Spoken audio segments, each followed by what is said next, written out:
Again, a nice round of applause. Again, if you look in your bag, you have either one of these, you have the orange one, or you have this one right here. It is a complimentary gift from our Win Local friends, and it actually ends up being your business card. I already got mine here, so you can just attach it to the back of your phone and make some connections. Okay, let's keep it going right now, and I love this panel. And again, this panel, there's a few individuals on this panel that I've known for over 15, 20 years, and this is what I'm telling you, this community thing is a real thing, man. This community thing is for real. We've built our own community, and we've always been tapping back. Like, if I have something going on, I know I can call at least 10 people in this room and be a successful thing. So please make sure you connect. These things, you just put them in the back of your phone, you're good to go, and make some new connections. Okay, Beyond the Music is our next panel. After or now? Got it. Beyond the Music, I love it, because music, I mean, yeah? Seguro, o eso eres tú. Alright, we just gonna keep talking. No, eso no es así. I'm joking, I'm not talking to anybody. Alright, this one is amazing. I love this panel because it's beyond the music. Music to me is everything. Like, literally, my entire life is music. It speaks to me, it speaks for me. It paid for my kids' college, it pays for my mortgage, it pays for my car note. So anything music related, bring it my way, and I love it. And on this panel, I see some familiar faces, people who have been working in this industry for years, y'all. And I also see some people here that, like, I remember them when they say, yo, this is what I want to do. This is what I want to do. This is how I want to make money. This is how I want to be successful. And they put some legs behind it. They put some energy behind that.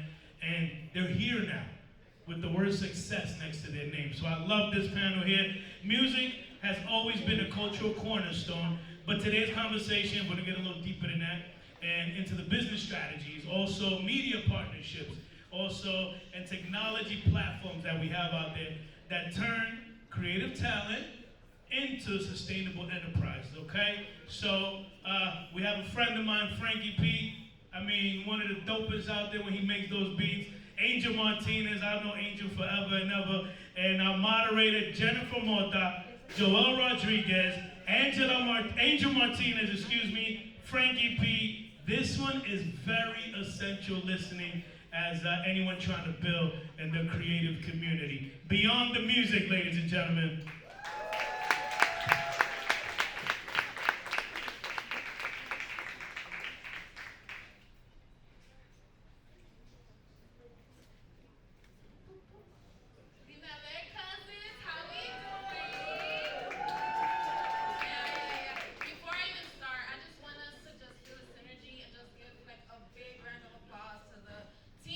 Pasaporte and really uniting community, like a real strong one.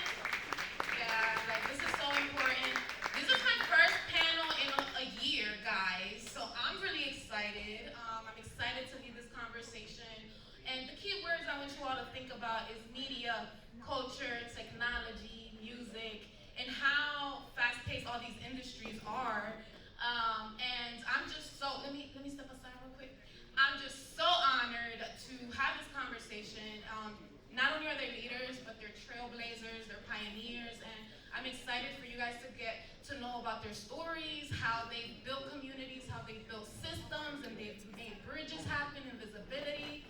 So, without further ado, I want everyone to introduce yourselves and tell us a bit about the work that you've done and the impactful stuff that they should know about y'all.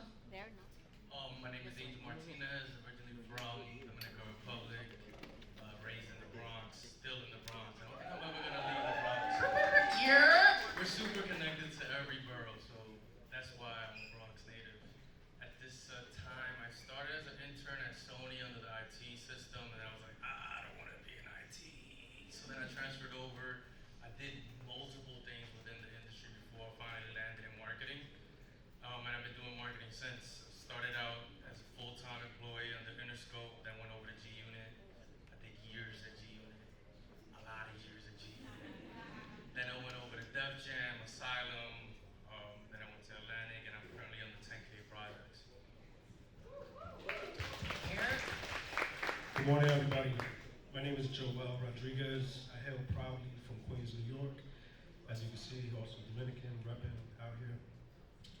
I am the head of a team called Context Planning at an agency called Translation. So one half translation, the other half is called Uniting the Masters. So a music platform and an advertising agency combined into one company. I've been there for 14 years, started as an intern as well.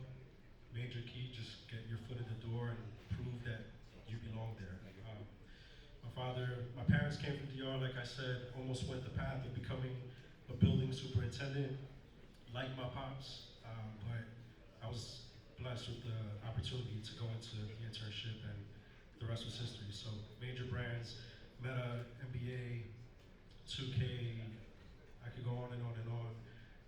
But the thing we do best is connecting brands to culture in a way that benefits community. So that's me. Hey. Pleasure to be here.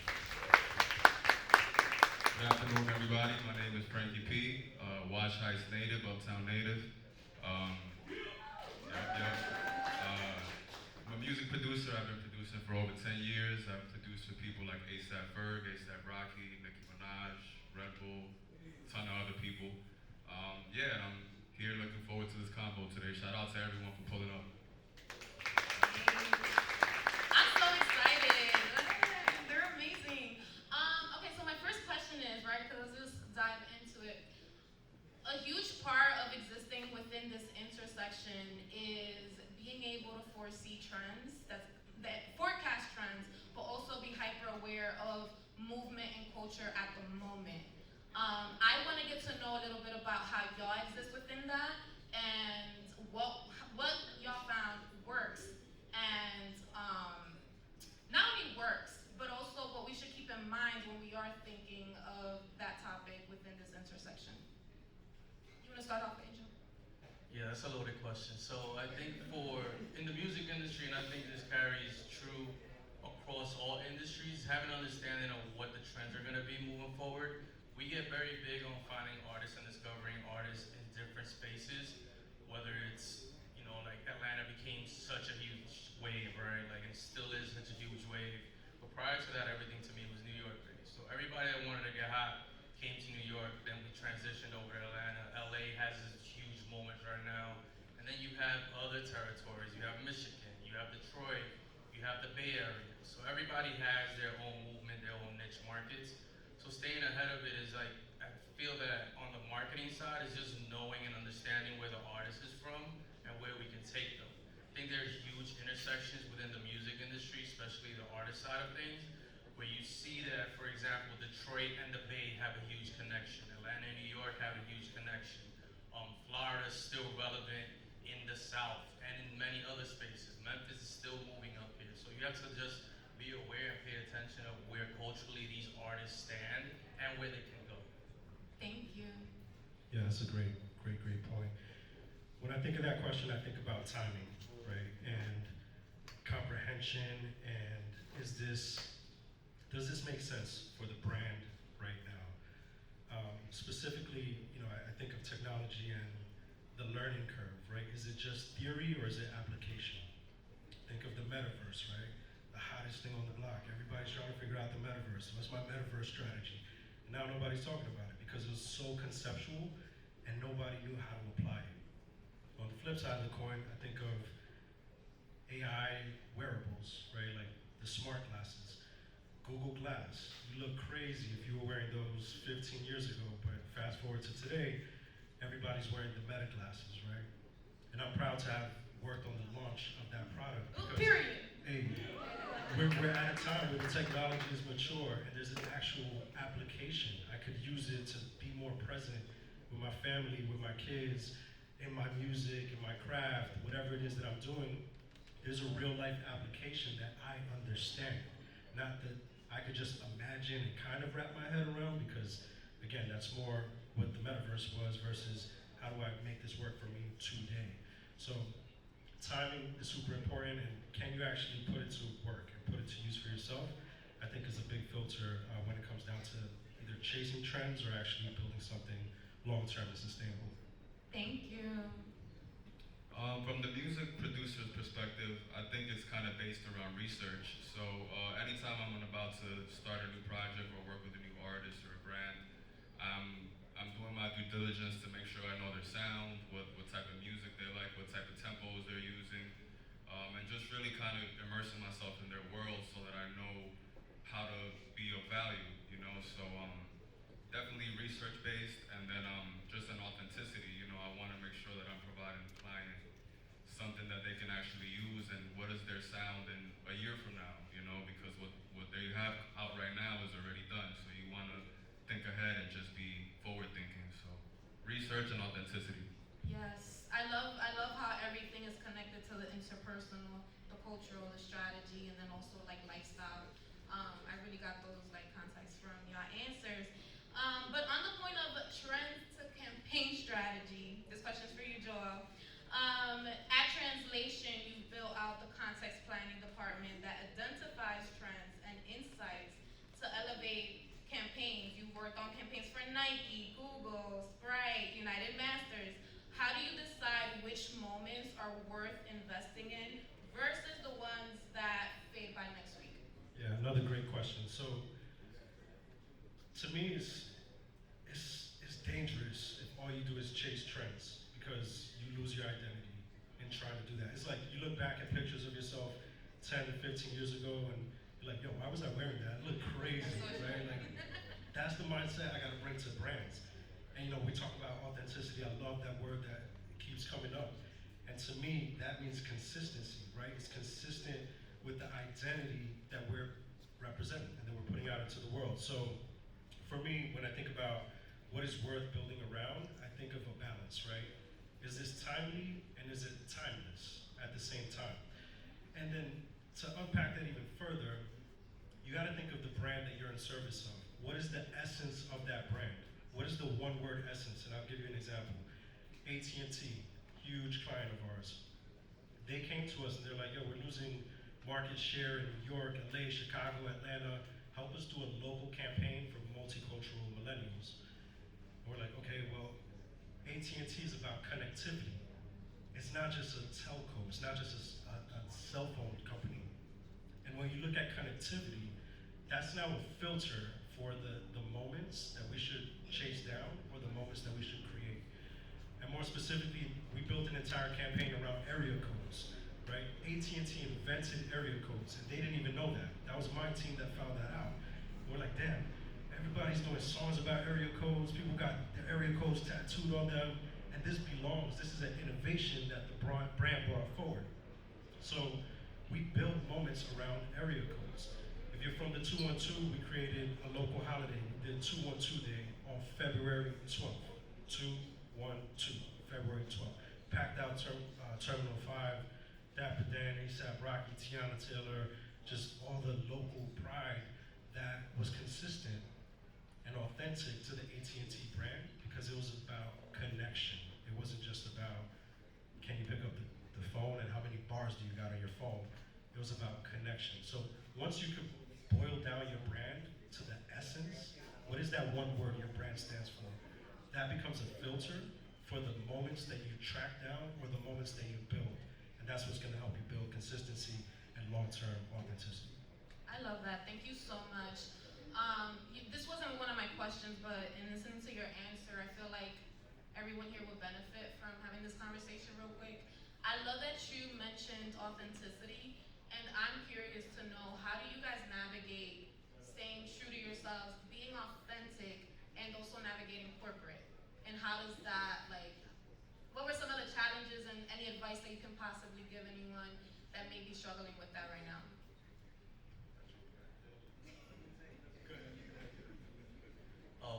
Initially, it wasn't cool to be Dominican. So when I came here, it was like, yo, do you wear socks? And I'm like, yeah, like everybody else. So that was the thing where it was just like, it was not cool. So I was really more on the urban side of things. I was like, yeah, I'm black. And it became difficult to find your identity at that point because then I'm like, my mom is playing merengue and salsa in the house. And I'm over here listening to urban music. She has no idea what's going on. I have no idea of my culture. So at that moment, I think it was around high school, I was like, I'm gonna get back to it. So I actually bought a tape. I bought Juan Luis Guerra, Cuatro Cuarenta, and I bought La Coco Van. Yo, and I used to just play it like a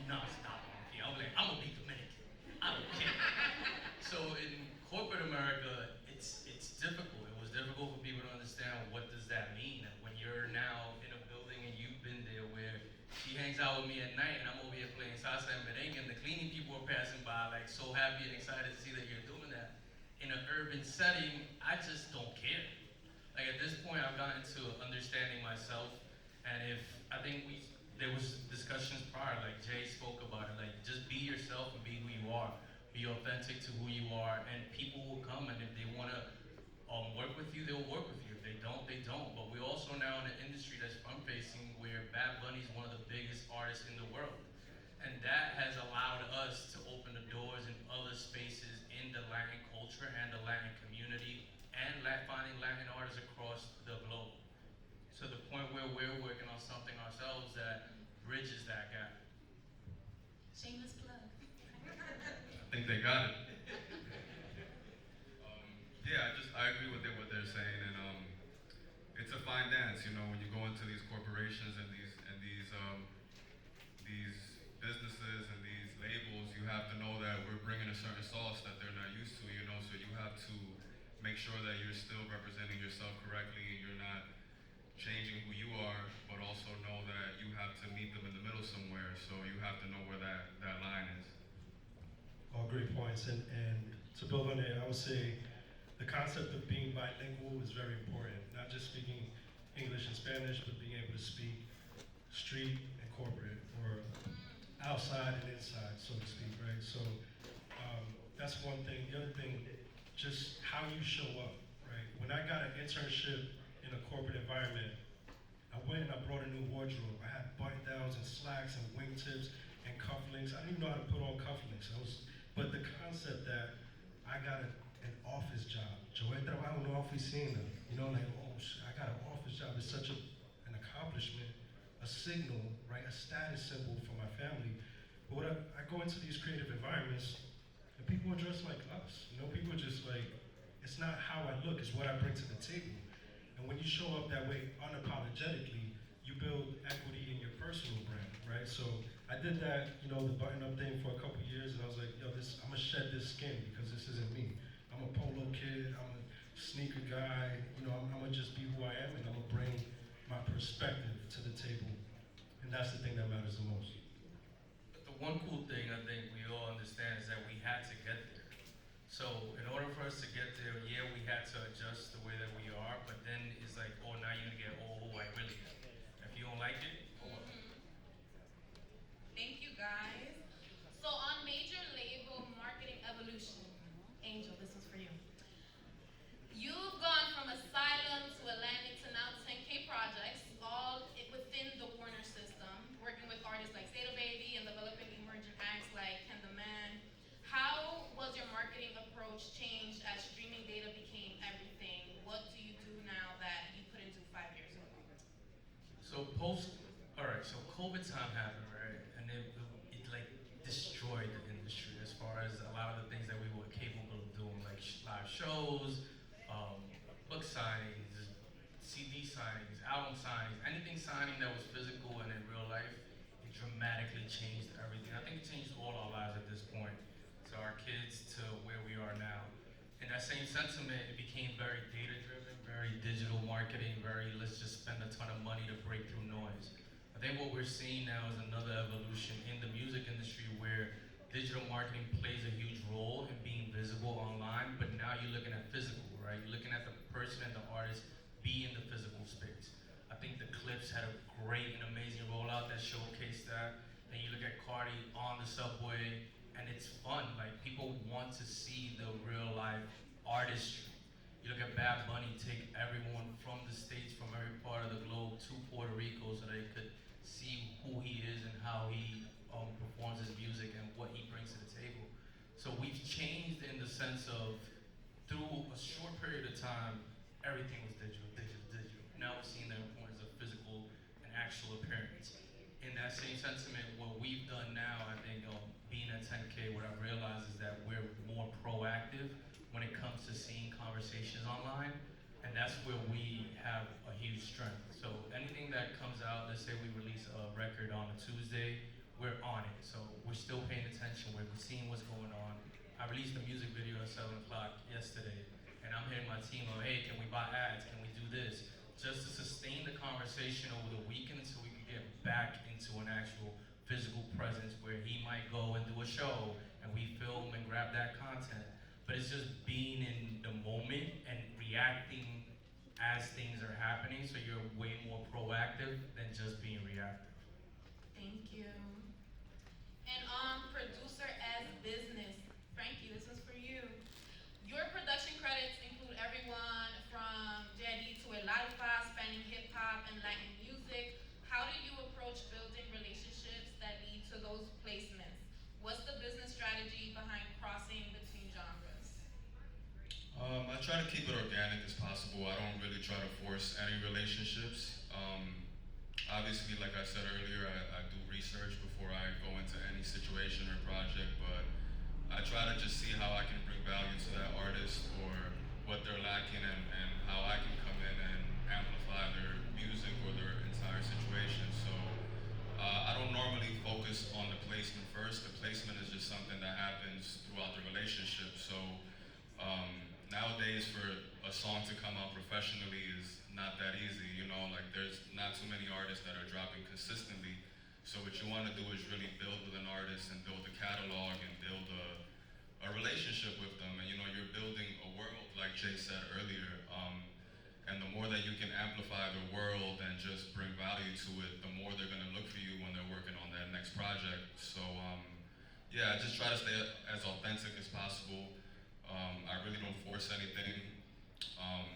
Whether it's hip hop, whether it's reggaeton, you know, it's all something that comes from and we've been inspired by, and it's in our influence. So just really going with your gut and being prepared for any moment. You know, like I might get a call right now that artist XYZ needs beats, and I can wait until I get home, but there's 5 other producers that'll send it right from their phone. So you have to be on point just to be able to take every opportunity as they come.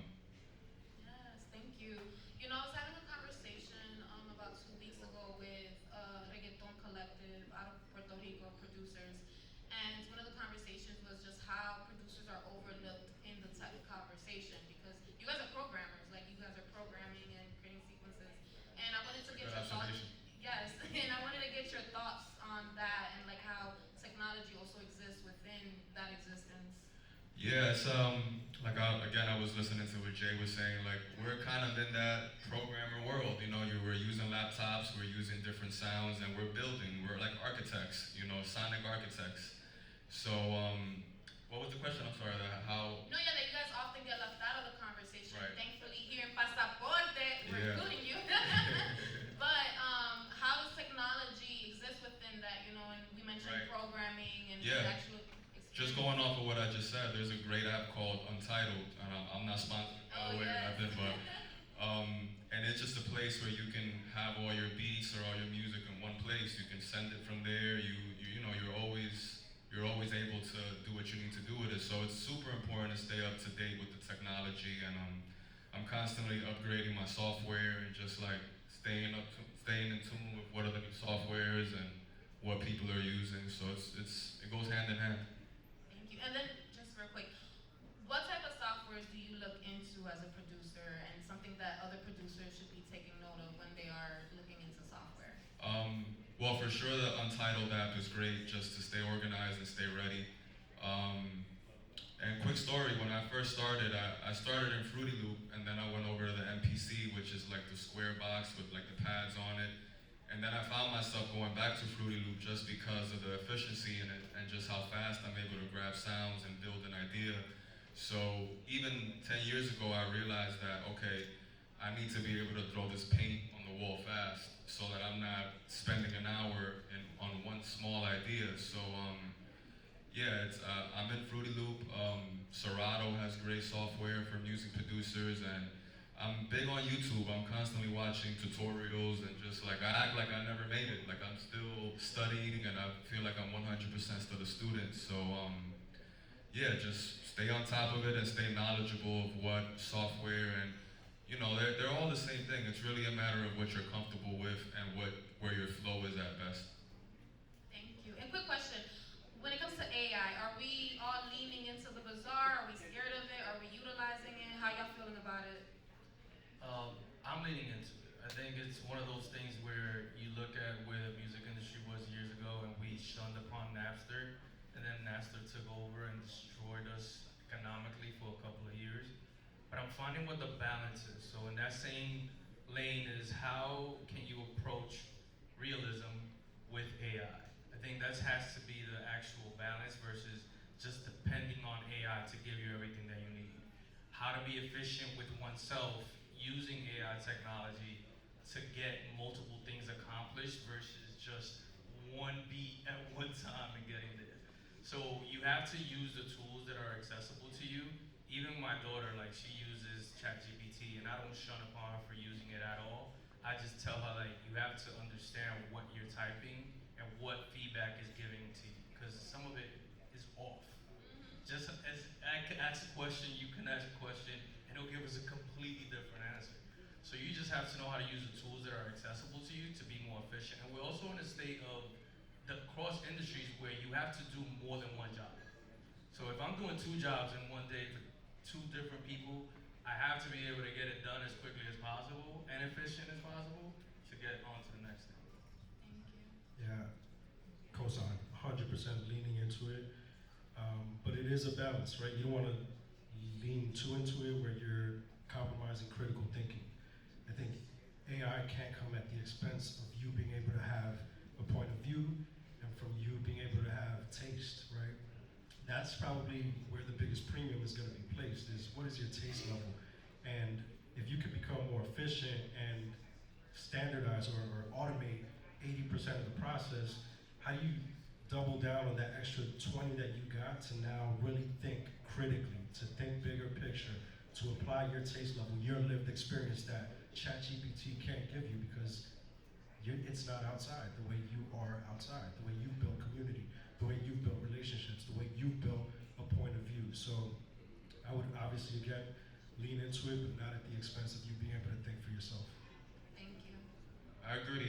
Definitely use it as a tool. Don't use it as the leading force in your idea, but definitely use it as a resource. The same way you would Google something, you throw it in ChatGPT or anything like that, and now you're the boss. Now you're comparing resources, But I would never just ask it a question and for sure just do exactly what it says. You have to do your due diligence. And then in the world of music production, like if you're not using this new technology, you're gonna get left behind. There's apps now that can take vocals completely out of a song or vice versa. So if you're not utilizing it and the other producer is, you're really at a disadvantage. Thank you. Joel, how do you distinguish between a trend that brands can activate on versus a cultural shift that brands should build around? Again, another $1 trillion question. So that she got me with that one. Yeah, that's a great one. Look, I think going back to what I was saying earlier, what is the essence of your brand? And if you're just trend hopping, you're trying to chase something to be relevant, what does that come at the expense of? I think of brands like United Masters, which is a music platform that we build for independent artists, right? You think of societal shifts and the barrier to entry getting lower and lower for artists to make music, right? You don't have to get into a $1 trillion studio. You can make a beat from your phone, ship it to an artist, use the Untitled app, etc. So how do we play into societal shifts, paradigm shifts, and build around that, right? And in 2017, we launched it. Steve Stow is the founder of the company that I work for and the platform that we built.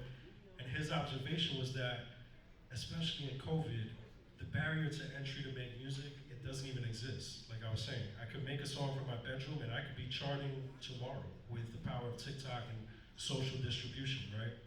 So I really think it is about being early, being loud, being consistent, and building around something consistently, like the mindset of independence versus a trending topic, or we gotta jump on this dance trend or use this audio. Now, what is the bigger, longer term societal shift that we could build a brand around, not just a viral post around? I have a question. Go ahead. So, have you ever come across a brand that... Angel's not moderating. No, it's based It's off okay, of it's this. okay, go ahead, do your So, thing. have you ever come across a brand where they had an idea and they presented to you an idea or a future project where they're like, yo, I want to do this, and you go, no, I think we should do this? And how does that conversation happen and go? 1,000%. I'm trying to think about if and how I should navigate saying names of brands because I want to protect the innocent. All right. So, yes, this happens all the time. It's why a team like mine exists, a team called Context Planning. We're thinking about the cultural context so that the brand doesn't show up in the wrong manner, the wrong space, the wrong time, through the wrong people. It happens a lot with talent. A lot of times brands are like, we want to use this talent because they're the most famous talent. But we're like, that talent is low-key problematic and you don't know that they have this controversy. It might actually backlash on the brand. And we do a whole risk assessment and a mitigation plan. Here's what you should do instead. There was a time, specifically in COVID, where a lot of brands were jumping onto like social justice, like pseudo activism. And there was one major brand, a beloved brand. And they came to us and were like, hey, this other agency came with this idea and it was about like this young black woman twerking in front of a Confederate statue. You might know what that brand is, maybe not. And the messaging was flex that, clap back. And I'm like, yo, what am I even looking at right now? What do these words mean? But you know, as partners and stewards of the brand, even though that's not our work, we built a whole point of view to be like, this is dangerous, and here's why you absolutely should not do this. These are the risks, these are the repercussions. And they were like, cool, we already have the media purchased, appreciate your thoughts, but we're gonna move forward. We're like, all right, but, and everything we said wound up happening. And it wasn't a moment of like, I told you so, but it is a moment of actively listening before you talk, especially if you're a brand, right? So, yeah, it happens quite often. I think it's our job to keep brands honest and tell them what could actually happen if they don't pay attention and they don't listen. But it happens all the time, unfortunately. Thank you, and good question. Angel, espérate. Espérate. You work with major artists like Roddy Ricch, Trippie Redd, Tokisha, developing artists like Money Sign Suede and AZ Chike. Thank you. With the speed of tech and social media, does the industry still care about building long-term careers, or are we in a time where viral moments are more valuable? What's your approach? Yeah, it's not an approach, it's an understanding of the market. I think we're in a niche communities are being built musically. We have to see that not every artist exists to be a global artist. It's okay for you to have 1 million followers on one side of the world versus the whole side of the world. So it's really like building and drilling and diving into how can we grow that community for that artist in that specific space versus moving them around everywhere. I think what we've seen before is an artist is hot in Toronto, not saying no names, but then he was brought to the US. The US did blow him up, but that doesn't happen all the time. So if you double down back into where the artist is from and you specifically nurture their audience and their reach, then you can move them around different spaces. You've seen artists that you probably never even heard of show up in spaces that you're like, I've never heard of this artist. But that artist has 150,000 followers. He streams 3 million times a month, and it's like, oh, okay. Then you could probably go into, oh, I want to listen to this, see if there's something there. I hate always discussing numbers, but you know, there's so many spaces that everybody just pays attention to numbers before you actually pay attention to the sound of an artist. I don't come from that because I really care about music. And if there's something there and I see that an artist has a potential to be great, I'm gonna always try to get them to where they need to get to. So I'll discuss Suede, for example. Like Suede is a niche artist. He's like a passion project of mine, like super. Like I'll do anything for this kid. He was killed 2 years ago in jail, but we have over 100 records that were recorded. But he set the foundation for all these things to happen. To this day, I'm still releasing music, and he streams over 1.2 million times a month across all platforms, and is still consistently releasing music and keeping his presence alive. But he set the groundwork for me. He came from skateboarding. He was a kid from LA, Mexican community, parents, first generation Mexican American. So everything that he did allows me to continue to do what I do to this day to keep promoting and keeping his legacy alive.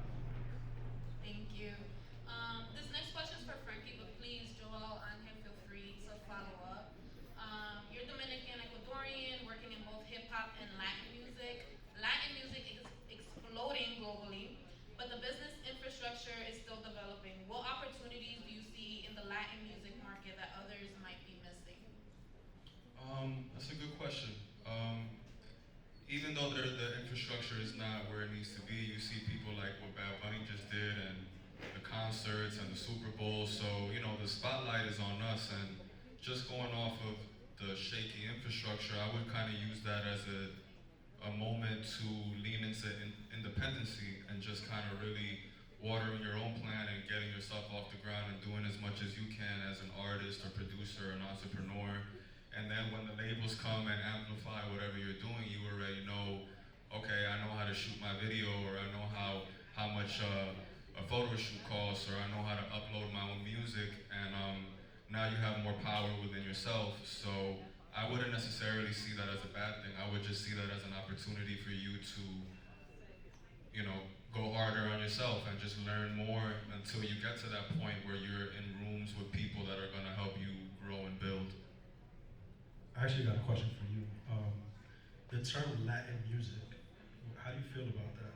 Like, Ooh, I got thoughts on this too. yeah, so everybody jump in, but I'm very curious of that kind of being treated as a genre, or like Right. erasing all the different styles and flavors of music that Right. we're into taking. Like, what do you think when you hear that? I don't really put it into a category. I feel like it's just kind of like music. Like, to me, it's like the rhythm changes, whether it's trap, whether it's hip hop, whether it's reggaeton.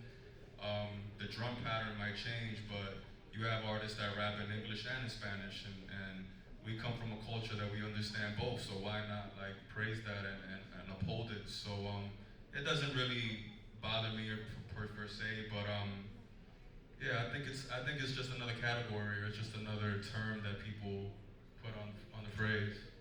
No, yeah, I love that question. I love that question.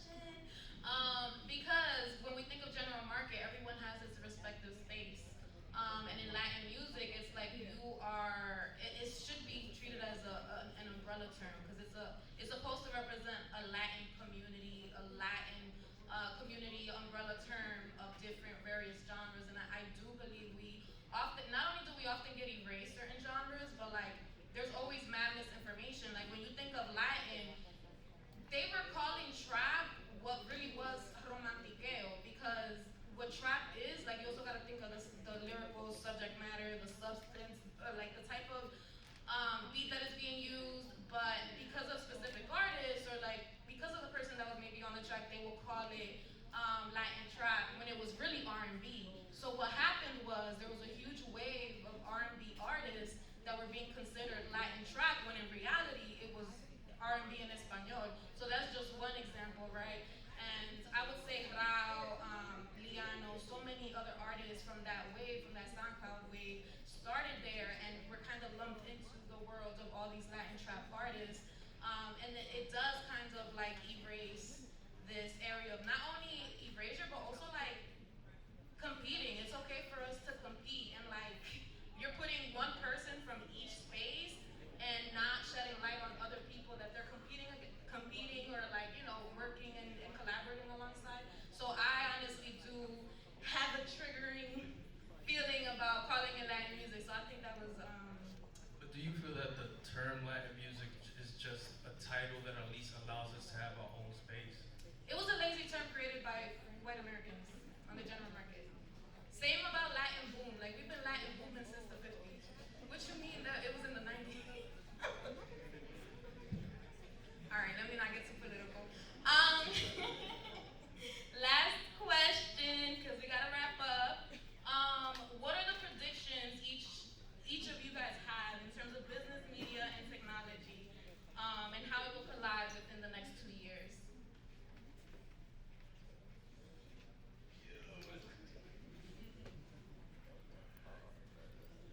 All right, I'll try. I'll give it a shot. I think there's gonna be, again, there's this word that keeps coming up, authenticity. I think there's gonna be an awakening on how you actually monetize authenticity. Because we understand it to be one thing, but it's very difficult to measure authenticity.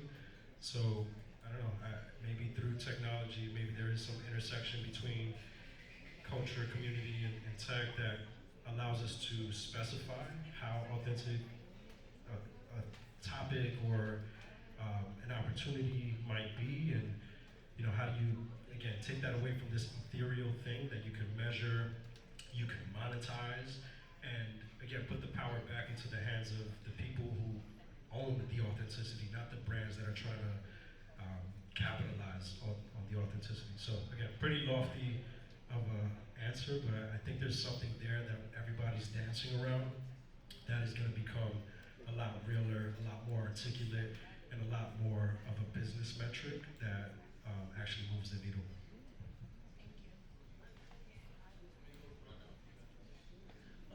We're in a, yeah, you did, because I had to think about this one a while. But we're in a space where individual artists are no longer tied to one culture. So you have families that are Ecuadorian and Dominican, you have Puerto Ricans and Dominicans, you have Cubans and Dominicans, Puerto Ricans and Colombians. So we're gonna enter a space of music where it's not just one artist is a genre specific artist, it's more of a cultural moment and a cultural artist.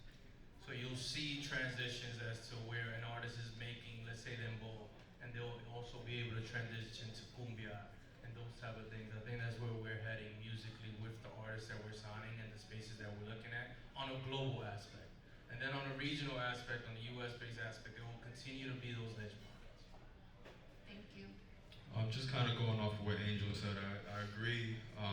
It's about taking all those, we're all Latinos here, taking all those spices and flavors and just putting it in one pot and just being as authentic as you can. And there really is no rules anymore. You have to embrace all the technology and the tools that we have now and just use them to your advantage. Like, you shouldn't be waiting for anyone. You shouldn't be depending on outside forces. You need to take what we have and use that to your advantage and then continue to move forward. So yeah, just really lean into self and continue that independent run. Well, thank you guys. It was not only inspiring, but also very informative. Wasn't it informative? Did y'all? I learned a few things. Okay. Shout out again to Pasaporte for having us. And again, thank you so much. Give it one more round of applause. Thank you guys for coming out. Thank you. Thank you guys.